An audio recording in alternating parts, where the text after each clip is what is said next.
Hello, Nova families and students. I hope you're well today.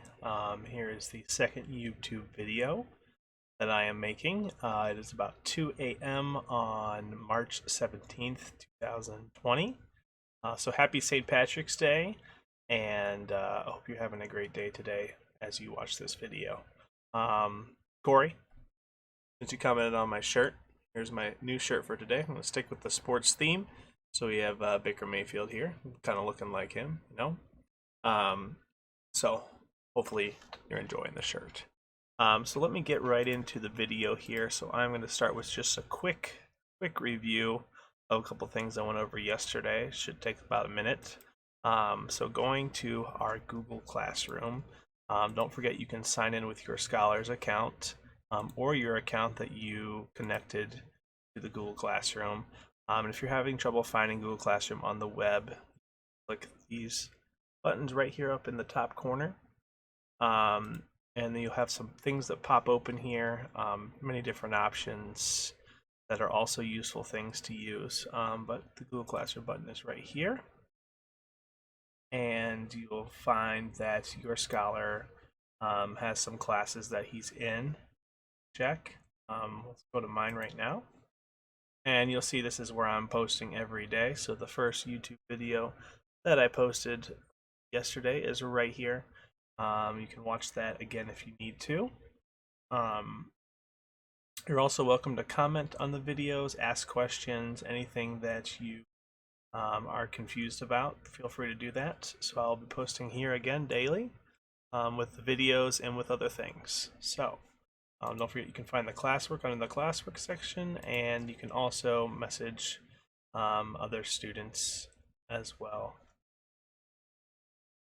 to contact them if need be. So go ahead and close out of Google Classroom. And just a reminder that you can do extra math and study Island through the Clever website. So don't forget about those things. I noticed that those were not used very much today, and that's okay. You know, we're just getting started on this break. But please take the time to use those resources with your scholar to help them, again, get to where they need to be. Because again, we don't know what it looks like, and I don't want any of your scholars falling behind if it happens to be that, you know, we're done for the year and we're moving on to 4th grade. So I did notice a couple of students did a couple of prodigy questions, so that was good to see. But love to see some more things getting done as we go. So let me go ahead and close out of Clever, and we'll go ahead and start with Chapter 2 of Charlotte's Web. So before I begin reading Chapter 2, don't forget you can just search for this book and use this website up here. rahnuma.org is the website, but if you search for Charlotte's Web free, then you will be able to find it. So before I start reading Chapter 2, which is titled Wilbur, just a quick review of Chapter 1, which was titled Before Breakfast. So just based off of the book, the chapter title, or heading, I can already tell that Chapter 1 was about something that happened before breakfast. And one of the good skills that we want to have is to be able to summarize. So to quickly summarize Chapter 1, we had Fern, who is one of the main characters in our story. She's the young daughter of Mr. and Mrs. Arable. She heard that her father was going out to the barn to slaughter one of the pigs with an axe, and that made her very upset, and she ran after her father and did everything that she could to stop her father from killing that pig. And we of course learned that he decided not to kill it, and that Fern would be the one in charge of taking care of it. And we also remember that he said, the runt of the litter just causes problems. So by the end of the chapter, we had met her brother as well, who is Avery, and he's also an interesting character in the story. As we know, brothers and sisters often don't seem to get along sometimes. So he kind of disagrees and says things about the situation. But that's basically what happened in Chapter 1, is that Fern came in charge of Wilbur the pig, named the pig Wilbur, and was off to school. That's where we ended chapter 1. So let's get into chapter 2 today. Here we go. All right, chapter 2, Wilbur. Fern loved Wilbur more than anything. She loved to stroke him, to feed him, to put him to bed. Every morning, as soon as she got up, she warmed his milk, tied his bib on, and held the bottle for him. Every afternoon, when the school bus stopped in front of her house, she jumped out and ran to the kitchen to fix another bottle for him. She fed him again at supper time, and again just before going to bed. Mrs. Arable gave him a feeding around noontime each day when Fern was away in school. Wilbur loved his milk, and he was never happier than when Fern was warming up a bottle for him. He would stand and gaze up at her with adoring eyes. For the first few days of his life, Wilbur was allowed to live in a box near the stove in the kitchen. Then, when Mrs. Arable complained, he was moved to a bigger box in the woodshed. At 2 weeks of age, he was moved outdoors. It was apple blossom time, and the days were getting warmer. Mr. Arable fixed a small yard specially for Wilbur under an apple tree, and gave him a large wooden box full of straw, with a doorway cut in it so he could walk in and out as he pleased. "Won't he be cold at night?" asked Fern. "No," said her father. "You watch and see what he does." Carrying a bottle of milk, Fern sat down under the apple tree inside the yard. Wilbur ran to her, and she held the bottle for him while he sucked. When he had finished the last drop, he grunted and walked sleepily into the box. Fern peered through the door. Wilbur was poking the straw with his snout. In a short time, he had dug a tunnel in the straw. He crawled into the tunnel and disappeared from sight, completely covered with straw.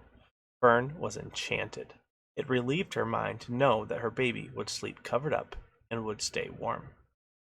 Every morning after breakfast, Wilbur walked out to the road with Fern and waited with her till the bus came. She would wave goodbye to him, and he would stand and watch the bus until it vanished around a turn. While Fern was in school, Wilbur was shut up inside his yard, but as soon as she got home in the afternoon, she would take him out, and he would follow her around the place. If she went into the house, Wilbur went too. If she went upstairs, Wilbur would wait at the bottom step until she came down again. If she took her doll for a walk in the doll carriage, Wilbur followed along. Sometimes, on these journeys, Wilbur would get tired, and Fern would pick him up and put him in the carriage alongside the doll. He liked this, and if he was very tired, he would close his eyes and go to sleep under the doll's blanket. He looked cute when his eyes were closed because his lashes were so long. The doll would close her eyes too, and Fern would wheel the carriage very slowly and smoothly so as not to wake her infants. One warm afternoon, Fern and Avery put on bathing suits and went down to the brook for a swim. Wilbur tagged along at Fern's heels. When she waded into the brook, Wilbur waded in with her. He found the water quite cold, too cold for his liking. So while the children swam and played and splashed water at each other, Wilbur amused himself in the mud along the edge of the brook, where it was warm and moist and delightfully sticky and oozy. Every day was a happy day, and every night was peaceful. Wilbur was what farmers call a spring pig, which simply means he was born in springtime. When he was 5 weeks old, Mr. Arable said he was now big enough to sell, and would have to be sold. Fern broke down and wept, but her father was firm about it. Wilbur's appetite had increased. He was beginning to eat scraps of food in addition to milk. Mr. Arable was not willing to provide for him any longer. He had already sold Wilbur's 10 brothers and sisters. "He's got to go, Fern," he said. "You have had your fun raising a baby pig, but Wilbur is not a baby any longer, and he has got to be sold." "Call up the Zuckermans," suggested Mrs. Arable to Fern. "Your Uncle Homer sometimes raises a pig, and if Wilbur goes there to live, you can walk down the road and visit him as often as you like." "How much money should I ask for him?" Fern wanted to know. "Well," said her father, "he's a runt. Tell your Uncle Homer you've got a pig you'll sell for $6 and see what he says." It was soon arranged. Fern phoned and got her Uncle Edith, and her Aunt Edith hollered for Uncle Homer, and Uncle Homer came in from the barn and talked to Fern. When he heard that the price was only $6, he said he would buy the pig. Next day Wilbur was taken from his home under the apple tree and went to live in a manure pile in the cellar of the Zuckerman's barn. And that is the end of chapter 2, titled Wilbur. Tomorrow I will read chapter 3, titled Escape, which is an interesting title because we know something is going to be happening with somebody escaping, and I'm sure you can guess who that will be. Here we have in chapter 2 some of our plot going on with, usually our stories have a problem, and the problem here is obviously that Fern had to sell Wilbur. And luckily she was able to sell him to her uncle, Homer, which probably pleases her and makes her feel good about the situation, but not as good as she would like to feel, because she's attached to Wilbur. Um, just a quick look at some vocabulary that we might have seen in Chapter 2. I don't think I notice any of these words, vocabulary words here from Chapter 2, so I would imagine that most of these words that we will find, scythe, sheepfold, commotion, captivity, reconsider, will probably happen in Chapter 3 tomorrow. I don't remember reading any of those except possibly reconsider, but I think that is all. So we'll end there, and we will start with Chapter 3 tomorrow, which seems to be about quite a long chapter. Quite a long chapter is Chapter 3. But that will be a long reading tomorrow that we'll worry about tomorrow. So let me go ahead and close this out. And we will close out the vocabulary. Don't forget that once you get a couple of chapters read, you can get started on some of these pages. Favorite character probably will be decided later in the story. There is a page about Fern, writing as many words as you can describe of Fern's personality. Adjectives to describe our Wilbur's personality. A air contrast. A list of places they spend their money at the county fair. We haven't got to that yet, obviously. But quite a few pages that you can do as you go. Again, probably want to wait till we get a few chapters in before you start considering doing all of these pages. So definitely hold off on most of them until we have it figured out. And there's a fun word search at the end, so don't forget about that. All right, let me go on to our math paper. So if you're keeping with the pacing, then you would have done day one's page today. So what I'm going to do is I'm going to go ahead and go over the answers from day one, page one. So if you have not completed day one's page, now would be a good time to stop the video and not watch anymore. So if you haven't completed it, go ahead and don't watch the video until you're done with page one. After page one, I'm going to try to go over lesson 11.1 on perimeter real quick. So you can also watch that after you're done with day one. So let me go with day one here, and I'm going to try and make this so I can fit it all on one page. We have 15 questions. Perfect. And we're going to go ahead and click this. Here we go. So, actually, you can't see this at the moment, I don't think. So I'm going to have to give me 1 second here. And I'm going to have to see if I can fix this.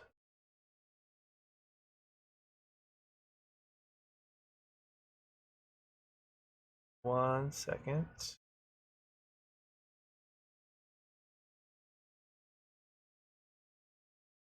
May go off a little bit here.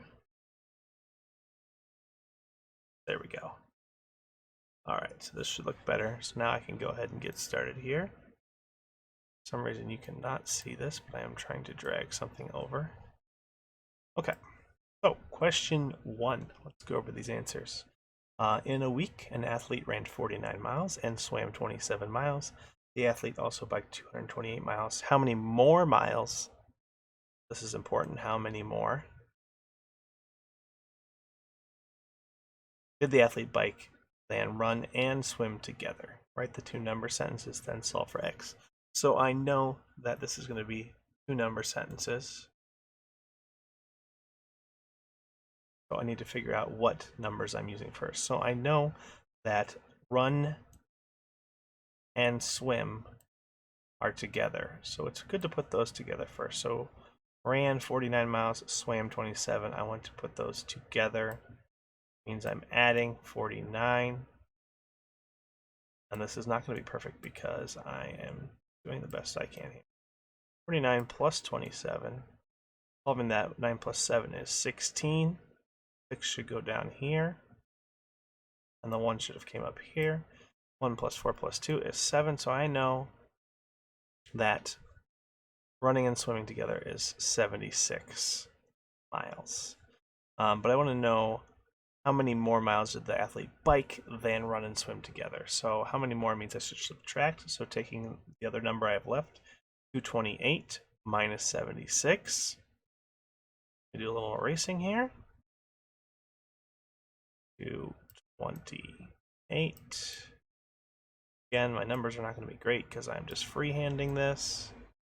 And that's a mistake right there, unfortunately. I want to do subtracting. 76 was the number we got. So 8 minus 6 is 2. 2 minus 7, I cannot solve that. So I'm going to borrow from the hundreds place, making the 2 to a 1, making this 2 and 2 a 12. Remember, when we borrow 100, we're going to get 10 tens, making the 2 a 12. 2 plus 10 is 12. 12 minus 7 is going to be 5. And we have 1 minus nothing gives us 1. The answer should be 152 miles. That goes in box number 1. Go ahead and erase this real quick. And on to question 2. So find the area by counting the square units. This one's very simple. We will be learning about area in chapter 11. So there's a couple lessons I have for chapter 11 to show you. But we just count. So 1, 2, 3, 4. The answer should be 4 square units. Always want to put a word. We have a unit with our answer. So 4 square units, so you would write 4 square units. All right, 3 is 4 times 9. If you don't already know that fact, of course, you can draw 4 groups. If you don't know the answer off the top of your head, and putting 9 dots in each group, we will end up with an answer eventually, count of 36. Remember also the trick for multiplying times 9, we take this number, we make it 1 less, so 1 less than 4 is 3. And the second number has to be added to the first number, and that has to equal 9. So 3 plus 6 gives us 9. That's a little trick for multiplying times 9. All right, number 4, changing the order of the factors to make a new multiplication sentence. Write the new multiplication sentence in your answer box. So we're changing the factors. The factors are 3 and 9. We just need to flip them around. 9 times 3 gives us 27. Column 4. Number 5, what fraction of the square is shaded? So we just did our chapter on fractions, so this should be a nice, easy one. It's kind of hard to tell, but this is the square that is shaded, and that would give us 1 square shaded out of 4, 1/4.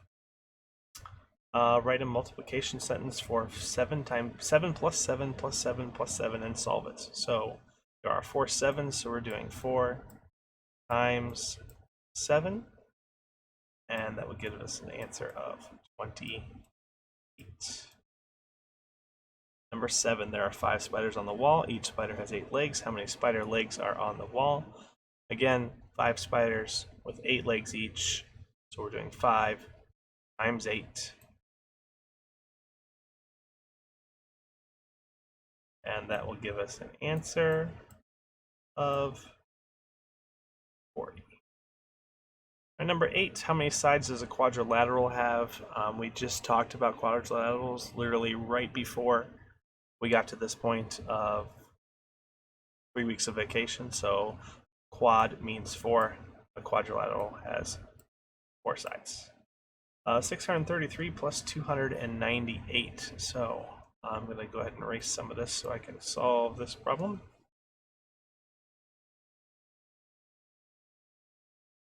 Rid of most of this.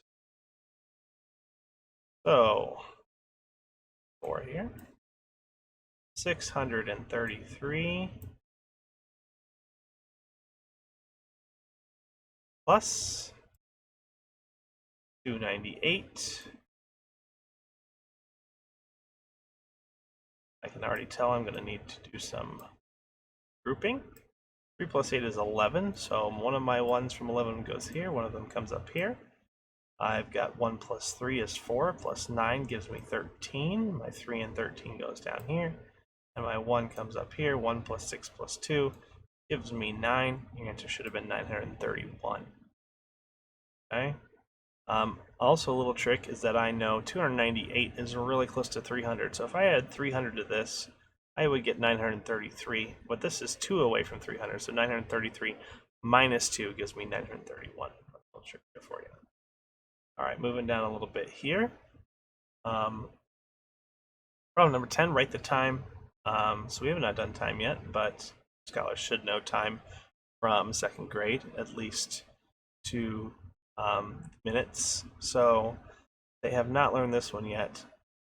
But we see the hour hand is just past the 5, making this 5 something. And our minute hand is past the 2, so we would count 5, 10, and I notice it's 1, 2 ticks past the 2, so 10, 11, and 12 makes this 5, 12. And number 12, the dairy's ice cream machine needs 512 liters of milk to make chocolate ice cream and 307 liters of milk to make vanilla ice cream. How many liters of milk are needed to make both being very important here, kinds of ice cream? So adding these two numbers together, 512 plus 307. That gives me an answer of 2 plus 7 is 9, 1 plus 0 is 1, and 5 plus 3 is 8. Okay, would a fence be about 5 feet tall or 5 inches tall? So we should know, we haven't learned this one yet either, but we should know that a ruler is about 12 inches. Obviously, a 5-inch tall fence would be very, very short, and a 5-foot tall fence would be about the right height, considering I'm about 6 foot tall. So 5 feet tall is our answer. 14, 733 minus 286. We put that right up here. So 733 minus 286. So right off the bat, I see that 3 minus 6 is not going to work, and 3 minus 8 is not going to work. So I have not taught it this way, but since I know both of these are not going to work, I'm going to go to the hundreds place first to regroup. I can make that 7 into a 6, and change this 3 into a 13. But since I know I'm going to need to borrow from the 13 instead, I'm going to make it into a 12. Now I'll change this 3 to a 13. 13 minus 6 is 7, 12 minus 8 is 4, 6 minus 2 is also 4. 447 should be your answer. The last problem is 26 plus 33 plus 12. So 26 plus 33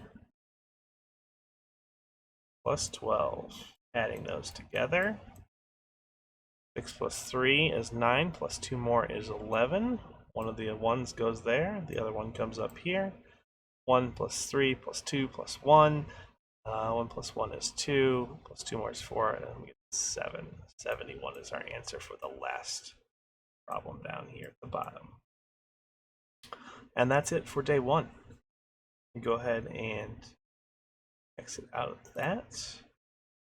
And let me go to lesson 11.1. So lesson 11.1 is on perimeter. This is a brand new chapter. Our essential question is how can you find perimeter? And that's what I'm going to show you real quick here.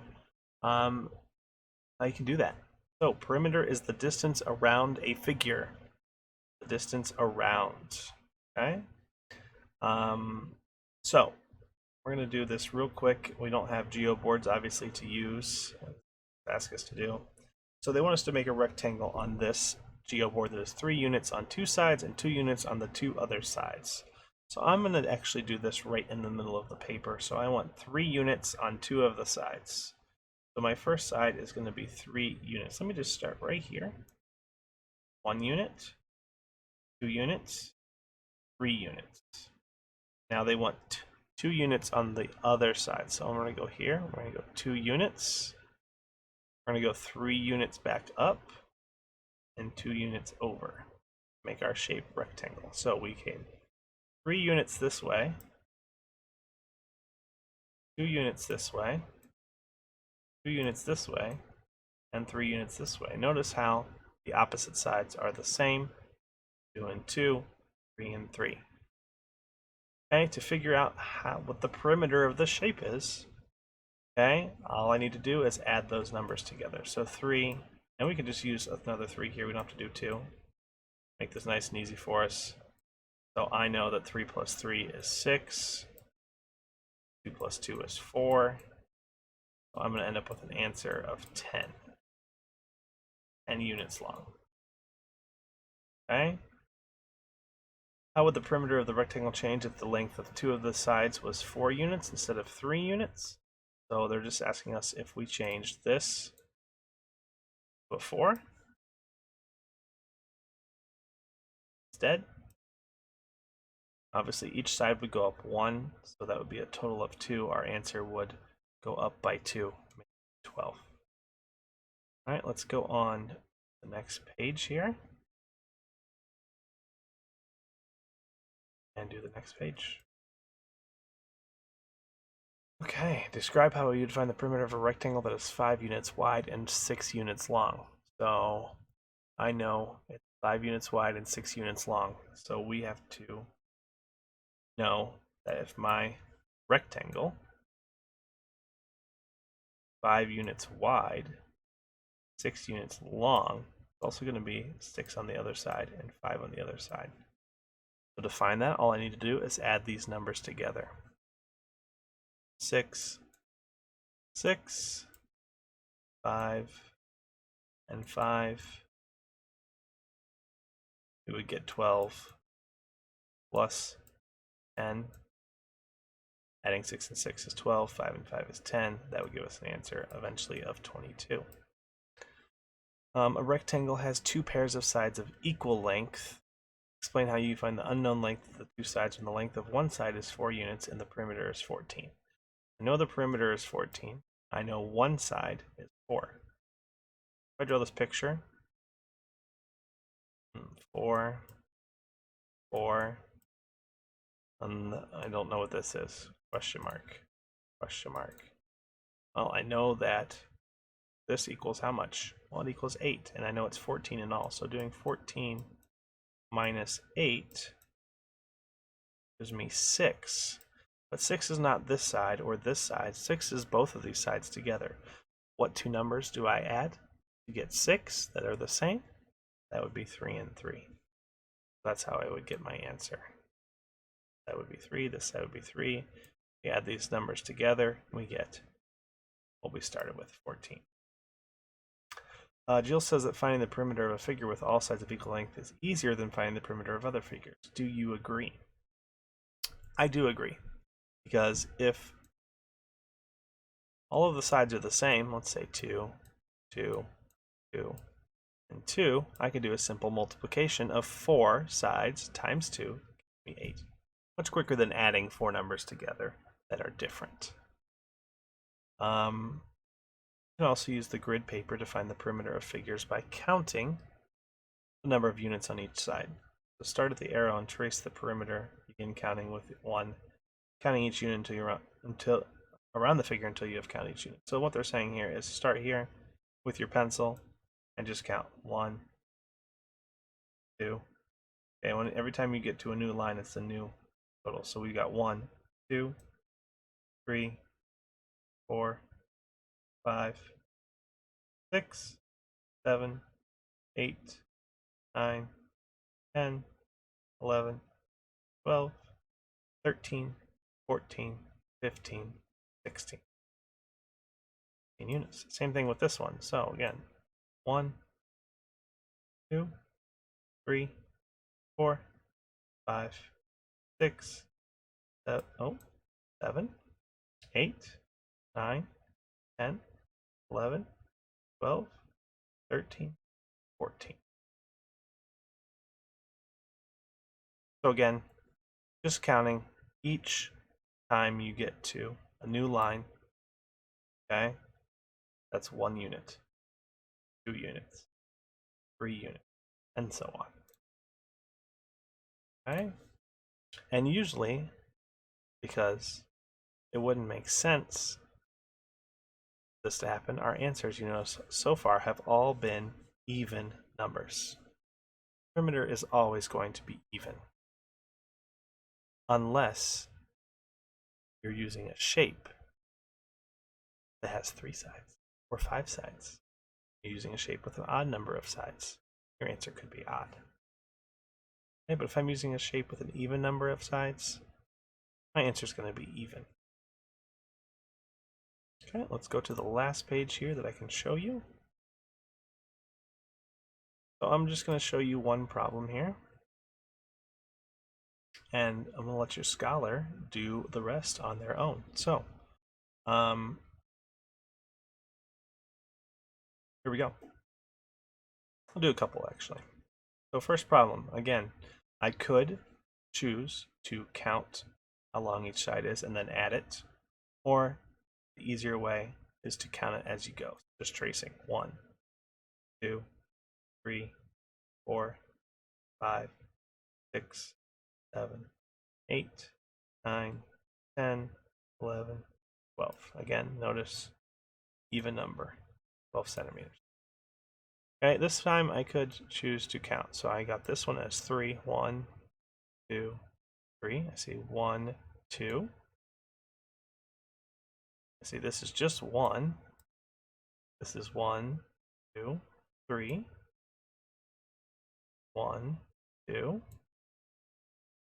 1, 2, 4, 5. So adding all of those numbers up would take some time, but 5 plus 3 is 8, plus 2 is 10, plus 1 is 11, plus 3 is 14, plus 2 is 16. So let your scholar try 3 and 4 on their own. Question 5. Figure with 4 sides that measures 4 centimeters, 6 centimeters, 5 centimeters, and 1 centimeter. What are we going to do with these numbers to find it? Well, just like we did up here, we're going to add these numbers together to find our answer. I'll let them do that as well on there. Same thing with number 6.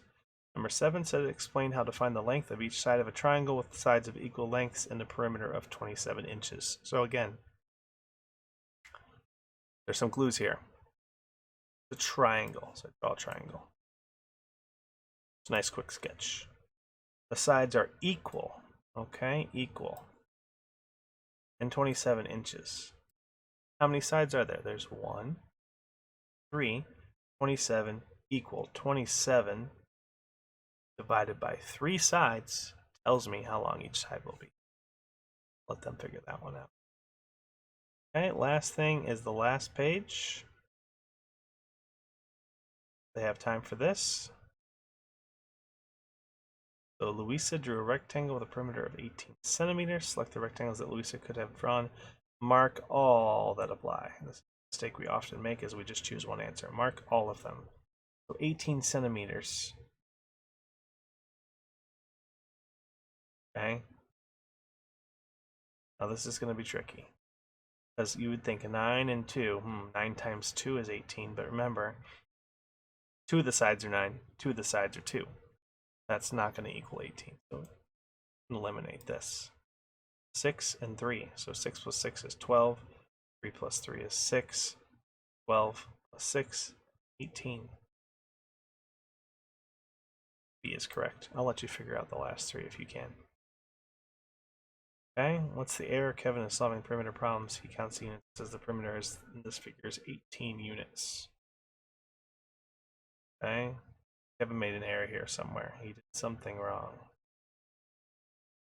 Your job to figure that out.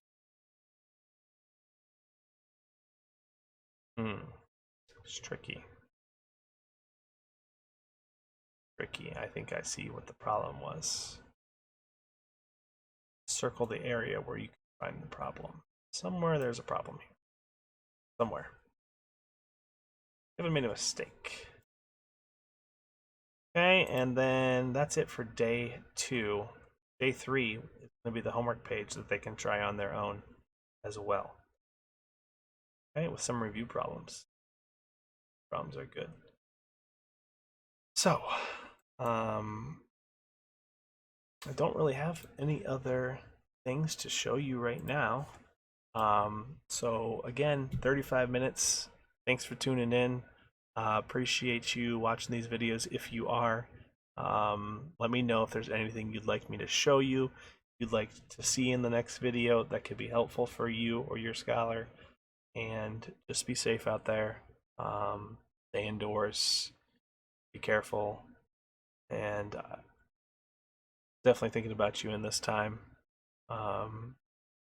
Be safe. Yeah. Mr. Coblentz out. Have a good one.